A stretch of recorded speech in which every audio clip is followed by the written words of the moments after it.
So I'm going to start off with a couple of stories, and then I'm going to connect them to some other things that I think are important about wellness.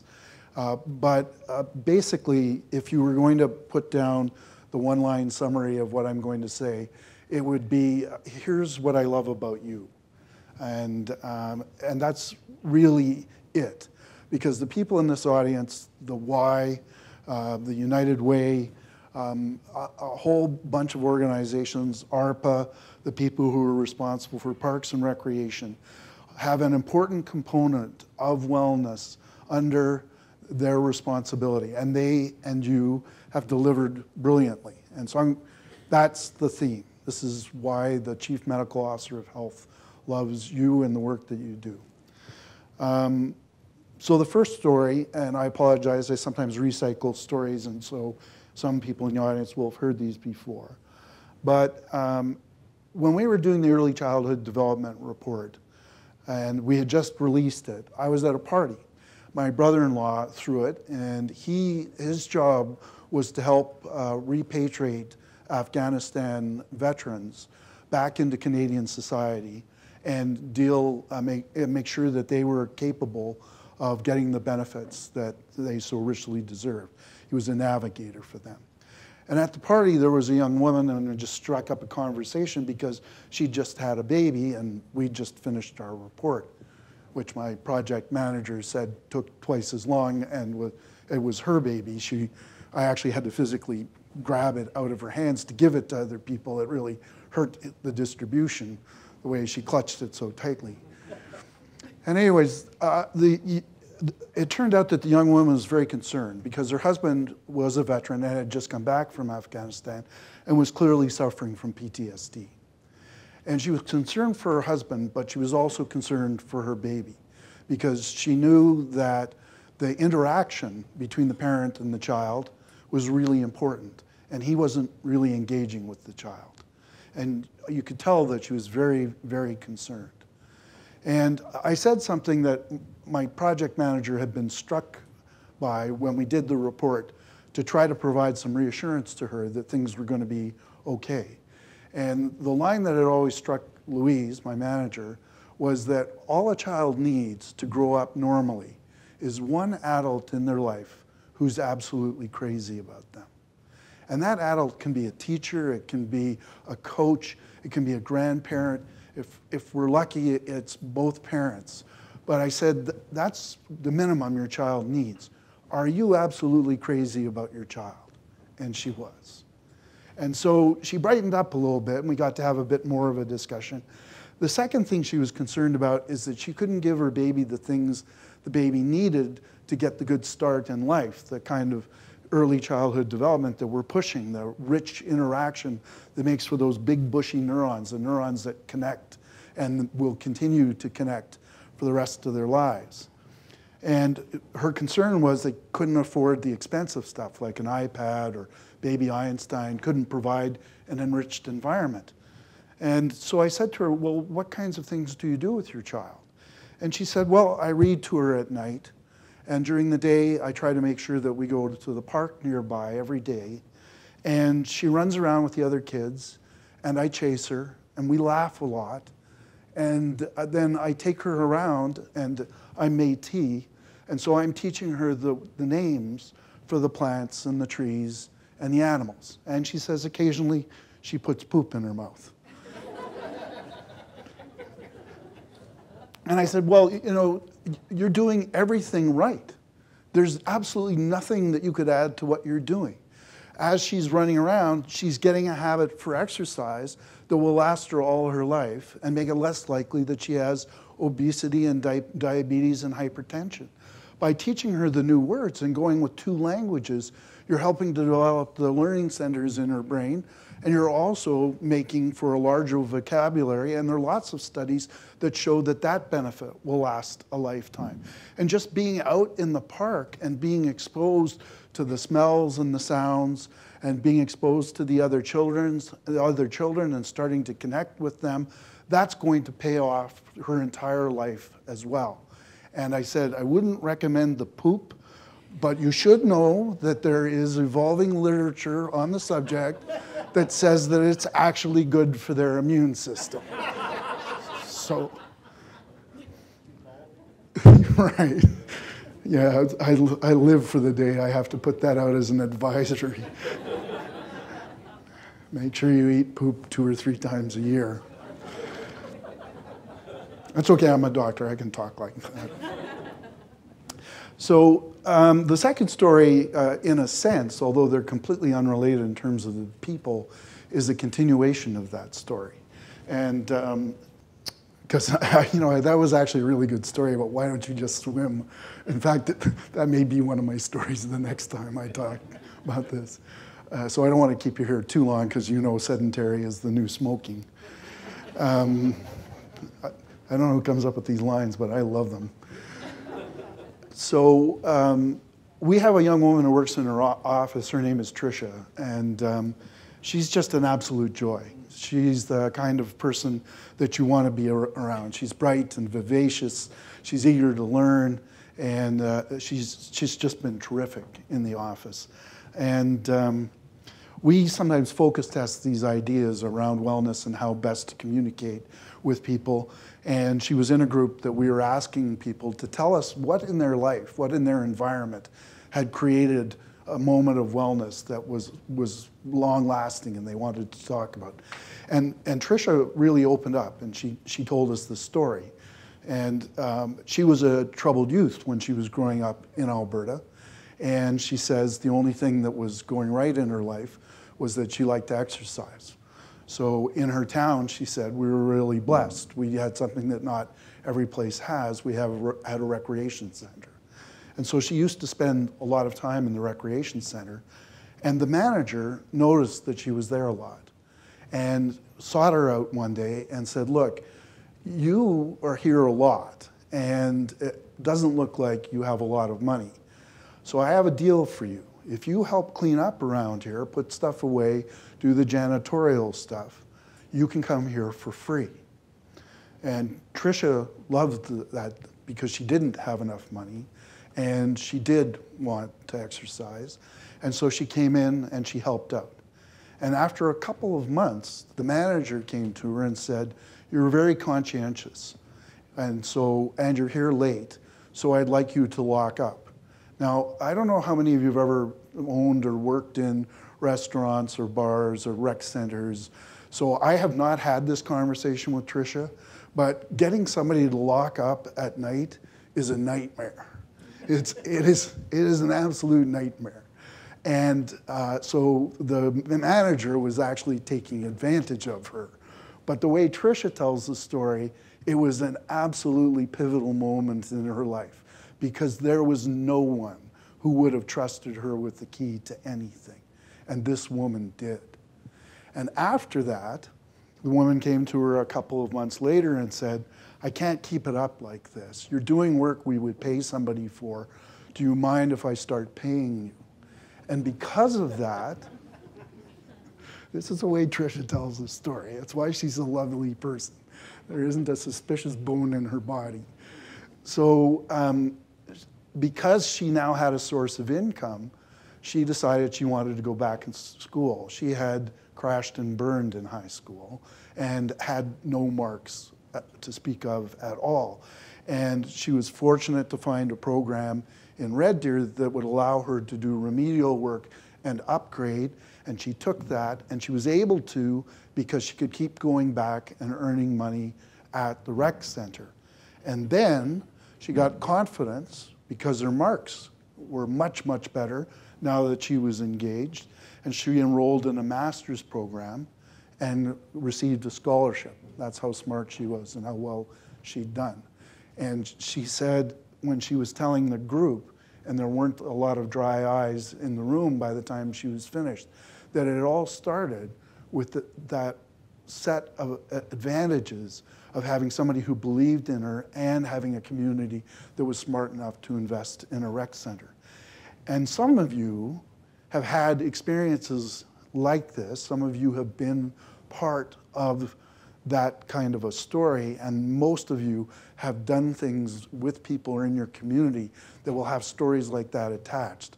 So from the bottom of my heart, I would like to thank you for the gift that is Tricia, because she is just a terrific human being, and it's because of the wellness that was created in her life by people like you. How important is that? The literature is pretty clear. Twice as much wellness is created by the economic, by the physical, and by the social environment that we're in than is created by the healthcare system. Twice as much. And what we need people to recognize is that they are making that contribution and that it's important, not in some kind of warm, fuzzy, non-specific way, but there's an absolutely direct relationship between what they do and people being well. So the literature, and this is both scientific and medical, is clear. I'll just stay on parks for a second. And this took us about 15 minutes on the internet, and I tested it with the ARPA people, and it seemed to work. The scientific and medical literature shows that if you take kids with ADHD and have them run around in a park for a period of time and have another group that are not exposed to the park and bring them in and test them on how well they do on tasks that require attention and problem solving, the kids who've had the prescription that is the park do better. There are studies that show that people who are in high stress environments, particularly at work, if they have parks in the area that they go home to, have fewer episodes of anxiety and depression over time than an age-matched control group which lives in a similar neighborhood without a park. There are studies that show that if you have a park, your kids will be less obese than if you live in a neighborhood without a park. And really interesting and rigorously controlled for, with statistics I barely understand, they're able to show that even if your kids live in a food swamp, you may not know this term, it's relatively new, it's if your immediate area is saturated with fast food restaurants, obesity goes up. But if you have if you live in a food swamp and you have a park, the park is protective to your kids getting to be obese. So I've concentrated on parks for a second because we love parks. I love the story about the kid in the park. I did a TED Talk in which the Rotary Club was the hero because of parks that they were creating. But they're only part of what we do with wellness. Wellness is, as I said, making sure that there's a level playing ground when it comes to the physical environment, the social environment, and the economic environment that we live in, because that's where wellness lives. And that is not level across the province, and it's not level across the city. And the Y and the City of Calgary have many programs that are dedicated to trying to make that playing ground more level. But just to give you an idea of what the magnitude looks like, if you look by postal code in this province, you can do it by MLA riding, you can do it by artificial boundaries that we set up. The gap between the people who have the shortest life expectancy and the longest life expectancy in the province is determined by where you live. And that gap is 12 years. At the turn of the century, 1900, in this province, the life expectancy was 50. When Peter Lougheed was born, and I thought about this because of the Associate Minister's writing, but I also thought about it the day that I heard that Peter Lougheed had died. When he was born, it was not uncommon for children to predecease their parents.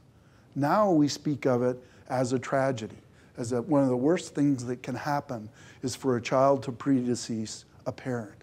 But it used to be perfectly normal in this province. And the reason that it isn't normal anymore is not due to doctors and nurses and hospitals. It's due to the work that was done in communities to make sure that there were enough calories in people's nutrition and there are enough vitamins and minerals. It was done because there was a rising standard of living. It got better because there was more housing and fewer people crowded into the same house to transmit disease. It was done because there were measures put in place to make sure the water supply, the air supply, and the food supply were safe. Those are the things that paid off in terms of the life expectancy we have today. And those are things that the community did. The community did it by organizing. They did it by town planning. They did it with sanitation engineers. In New York, at the turn of the century, they had high buildings and tenements with no windows, in which no natural light penetrated. And no natural light could get to street level. And at street level, there was garbage strewn everywhere and puddles, and there were vermin, and there were mosquitoes, and there were ticks and fleas, and disease ran rampant. And the situation in places in Canada wasn't much better. There was a movement in Canada, the City Beautiful movement. The city of Calgary was a prime component of that. It was the Calgary Horticultural Society that was responsible for spearheading it. That took a city that had a river, which was polluted by the industries that were on the side of it, and which the riverbank was degrading. They had slums. Places like Edmonton would have tent cities with people coming in, and epidemics would go through the tent city, not much different than you see in South America and favelas today. And the City Beautiful movement, which was embraced across Europe and North America, was responsible for a lot of those conditions going away, because the recognition that working together as a community, we could have an effect. But we should aspire to more than just dealing with the slum. The goals of that movement were to try to make sure that a concept called environmentalism was put to the test. And I'm indebted to the University of Calgary and their Center for Architecture site for some of this information. But what environmentalism said was that if you grow up in a good environment, with good role models, you will be honest, hardworking, and useful to society. If you grow up in a slum which is unhealthy and with bad role models, you will grow up to be untrustworthy and less useful to your society. There's a lot about that sounds old-fashioned, but what we now know from the scientific literature and the medical literature is that the core concept was correct. Where you grow up, what your economic and social and financial circumstances are, affects everything. Let me go back to early childhood development for a second. Kids who are exposed to toxic stress, this isn't the stress of going to learn how to tie your shoes or going to school the first day. Kids between the ages of 0 and 5 who have repeated high levels of stress because parents are poor, because one parent is an addict, because both parents are in an unhappy marriage and are fighting all the time. So the stress is cut across socioeconomic strata. Kids who are in that kind of toxic stew for periods of time, their brains remodel. And instead of having the big bushy neurons, they have the spindly little ones. I think Charlie Brown's Christmas tree. And after that time period, any attempt to remodel them is much more difficult. It's not that it can't be done, but it's much harder because that's a very vulnerable time period. Those kids, when they become parents, are more likely to have difficulty controlling their emotions, planning for the future, what we call in science the executive functions. They'll be easier to anger.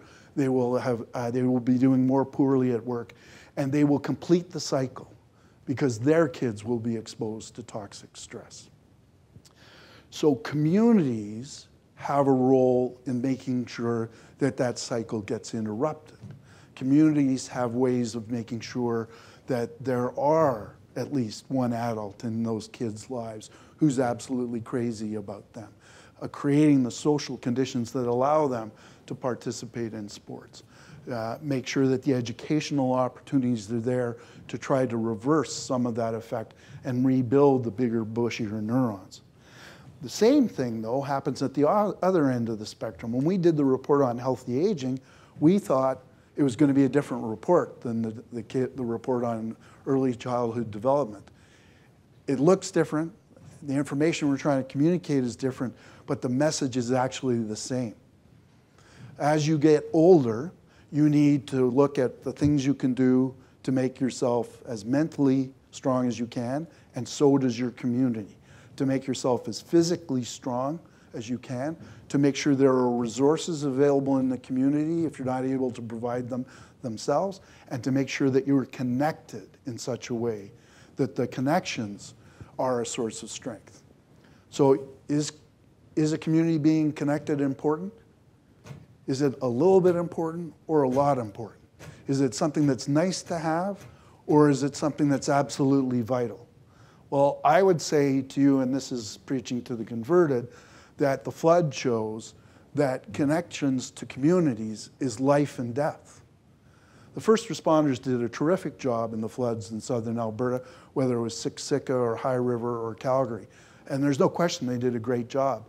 But far more people were saved and taken out of harm's way by friends and families and neighbors than any of the first responders could get to. Those were the people who were busy sandbagging. Those are the people who were busy making sure that people got to where they needed the care. Another example of exactly the same issue, that the connectedness we feel to our communities and our communities feel to us is absolutely a matter of life and death, is exemplified by what happened in the heat waves in Europe about 5 years ago. During those heat waves, tens of thousands of people died. And why did they die? The correct answer is dehydration. Where did they die? The correct answer is in their basements. But why did they really die? It was because they were socially isolated and no one knew they were there. They were older, their kids had moved away, their friends were dying because they were of that age, and the community had lost track of them. Being socially isolated can kill you. It's that simple. And so communities that pay attention to the social environment, the physical environment, and the financial environment are the ones that are going to be the places where wellness is created and maintained. Why is that important? We need every Albertan to be operating at their best potential. We need them. And twice as much of that wellness is created by the kinds of activities that you do. Having a place to exercise, whether it's a bike path or a park, pays off in less diabetes and hypertension. If there are places like farmers markets and healthy grocery stores, particularly within walking distance, there's less obesity. If we have less unemployment, there's less toxic stress on the children of those who are unemployed, and they become members who contribute to their society in a more positive way for the rest of their lives. If you end up with the kind of toxic event that can happen when you lose your job, it's not just a question of the fact of you being more likely to become anxious or depressed. Your immune system is actually weakened by that kind of stress.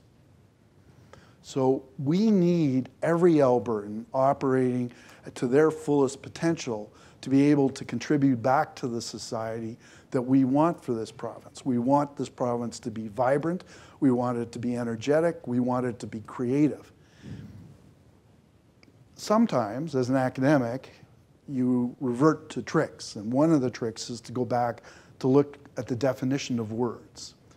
Health and wellness, you hear that we sometimes use interchangeably. They're interesting because they have two different aspects, and I've been trying to address both of them today. The health part of it goes back to hale, which goes back to whole in Old English. And it's what the minister was speaking about before. It's the idea that you need to be whole to be healthy. You have to be mentally, physically, emotionally, and spiritually strong. And that's where health comes from. Wellness, interestingly, comes from weal, which is the root for things like commonwealth. And wealth is actually related to wellness. When you think about it, it's not a stretch. For this province to be vibrant and energetic now and into the future, we need its people to be operating at their full potential. And that's the true wealth of the province. I've said before, we're blessed with great natural resources, but it's our people that are our real wealth. So I'm going to wrap it up, and I'm trying to make the case that the kind of things that we do in our communities every day are the things that are actually responsible for protecting our health and making us strong contributors to the economic strength that is Alberta, but also the wealth that is the people of Alberta. So where I'm going to end it, though, is with this. If health is what we do as individuals, then wellness is what we do for and with one another. That's the dimension that we actually have to be strong. And the soul of the city, I understand from the program, is honoring people who contributed. There are the participants and there are the winners. And every one of the projects I read about is actually about improving the wellness of the city. And what that means, and if you take nothing more away from the talk than this, I'll be very, very happy. What that means is that the people who are being honored and the people who participated protected people of Calgary from disease, promoted health, and made a contribution to prolonging their life. And that is actually what the Chief Medical Officer of Health is supposed to do. So I would like to thank them, I'd like to thank all of you, and I'd like to thank the Y for the work that you do every day in your communities, in your homes, and for yourselves around wellness. You make my job easier, and you make this province a better place to be. And so welcome to the wellness team. We need all of you. Thanks.